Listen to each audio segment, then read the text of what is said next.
Gazipur city কর্পোরেশনের Hatiya police camp উদ্বোধনের মাত্র 24 ঘন্টার মধ্যে 4 জন সন্দেহভাজন ডাকাতকে গ্রেফতার করেছে পুলিশ। মঙ্গলবার রাতে সদর থানাধীন হাতিয়া ময়লার টেকের পূর্ব পাশের বনের ভেতর অভিযান চালিয়ে তাদের গ্রেফতার করা হয়। গ্রেফতারকৃতরা হলেন আসাদুল ইসলাম, মাজহারুল ইসলাম, আব্দুল রাশেদ ও সাব্বির আহমেদ।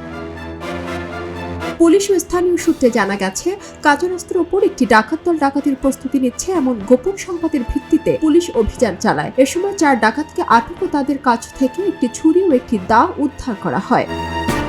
গাজীপুর মহানগর পুলিশ উপকমিশনার রবিউল হাসান বলেন, গ্রেফতার আসাদুল ইসলামের বিরুদ্ধে একাধিক মামলা রয়েছে। আটককৃতদের বিরুদ্ধে আইনানুগ ব্যবস্থা নেওয়া হবে। পুলিশ কমিশনার মহোদয়ের দিক নির্দেশনায় জঙ্গলের ভিতরে তার পুলিশ সদস্য নিয়ে চিরুনি অভিযান পরিচালনা করে 4 জন ডাকাত সদস্য সহ স্যান্দা, রামদা, ছুরি সহ ইত্যাদি অস্ত্রশস্ত্র সহ তাদেরকে উদ্ধার করে।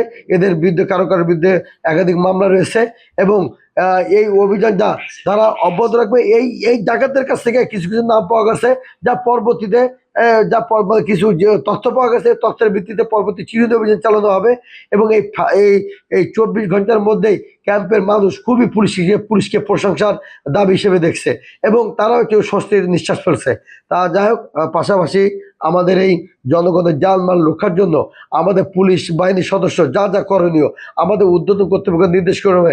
আমাদের উপপুলিশ কমিশনার ডিসি নওয়াজ স্যার এই ক্যাম্পের জন্য তিনি সার্বিকভাবে আমাদের খোঁজখবর রাখতেছেন এবং লজিস্টিক সাপোর্ট যা যা লাগে তার জন্য প্রয়োজনীয় ব্যবস্থা আমাদের সারা করে যাচ্ছেন। এর আগে 9 নভেম্বর হাতিয়া পুলিশ ক্যাম্প উদ্বোধন করেন গাজীপুর মেট্রোপলিটন পুলিশের অতিরিক্ত পুলিশ কমিশনার ও ভারপ্রাপ্ত পুলিশ কমিশনার মোহাম্মদ জাহিদুল ইসলাম।